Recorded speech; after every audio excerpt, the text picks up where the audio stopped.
అయితే మీకు రాజకీయాల్లో ఇష్టమైన నాయకులు అంటే వేరే అడగనక్కర్లేదంటారా? లేకపోతే ఇష్టమైన నాయకులు ఎవరు అసలు మొత్తం మీకు? ఇష్టమైన నాయకులండి రాజకీయాల్లో ఆబ్వియస్లీ అంటే నాకు ఒక్కొక్క నాయకుల్లో ఒక్కొక్కటి నచ్చుతుంది.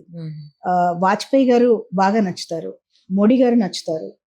అట్లాగే రాష్ట్రానికి వస్తే నేను ఇందాకే చెప్పాను, అందరిలో నేను ఏదో ఒకటి నాకు నేర్చుకున్నాను.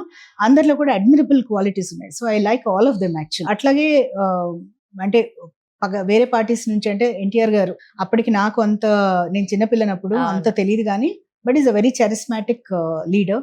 చంద్రబాబు నాయుడు గారు ఈజ్ అ విజనరీ లీడర్. అట్లాగే పవన్ కళ్యాణ్ గారు ఈజ్ ఒక ప్రభంజనం అని చెప్పాలి ఆయన. ఒక కరెక్ట్ వర్డ్ అంటే మోడీ గారు సునామీ అన్నారు, నేను ప్రభంజనం అంటున్నాను ఆయన్ని. అంటే there is no other word to describe him ఆయన్ని. పవన్ కళ్యాణ్ అంటే నిజంగానే అసలు హనుమంతుడి వేగం కానీ అన్ని ఆయనలో ఉన్నాయి అనిపిస్తుంది నాకు. సమ్హౌ ఈజ్ బ్లెస్డ్ అనిపిస్తుంది నాకు. ఆయన దగ్గర బాగా నచ్చేది ఏంటి అంటే, జనరల్గా ఏంటంటే ఒక అంత కరిస్మా ఉన్న యాక్టర్స్ ఎవరైనా కూడా వాళ్ళ ప్రైమ్ టైం అంతా సినిమాల్లో మూవీస్ చేసుకొని రిటైర్ అయ్యే టైంకి పాలిటిక్స్ లో ఆయన అలా చేయకుండా ఆయన ప్రైమ్ టైంలోనే ఆయన పాలిటిక్స్ లోకి వచ్చి 10 ఏళ్ళు ఆయన సక్సెస్ చూడకపోయినా అది చాలా ఇంపార్టెంట్. 10 ఏళ్ళు సక్సెస్ చూడలే ఆయన. చూడకపోతే చాలా మంది గివ్అప్ చేస్తారు. ఈ గోల్ ఎందుకు మనకి, మనం వెళ్ళిపోదాం, మన సినిమాలు చూసుకుందాం, మన ఫ్యాన్స్ ఉన్నారు, మా సినిమాలు ఎట్లయినా హిట్ అవుతాయి, అట్లా ఉంటుంది. ఆయన అలా కాకుండా 10 ఏళ్ళు ఫెయిల్ అయినా కూడా ఎక్కడా నిరుత్సాహపడకుండా అంతే దీంతో ఆయన పికప్ చేసుకొని వచ్చారు చూసారా, దట్ ఈస్ గ్రేట్నెస్. అదే అబ్సల్యూట్ గ్రేట్నెస్ ఆయనది. సో అది అట్లా చాలా నచ్చుతుంది నాకు, ఆయన కొన్ని నచ్చుతుంది.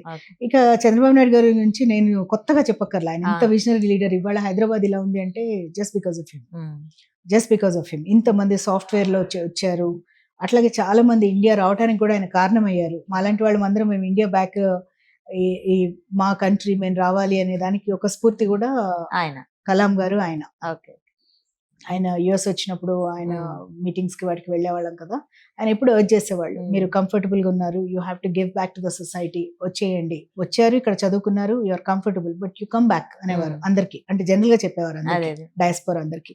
సో అట్లాగే కలాం గారు అనేక మార్లు యుఎస్ వచ్చినప్పుడు మేము మీటింగ్స్ అటెండ్ అయ్యేవాళ్ళం. ఆయన చాలా ఇన్స్పైర్ చేసేవాళ్ళు.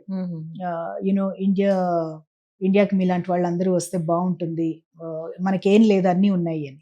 So all these people are very inspirational people. Abdul Kalam గారి గురించి నేను చెప్పక్కర్లేదు కదా, is not a politician of course, but is a great man, greatest man of all times అనుకుంటాను నేను ఆయన.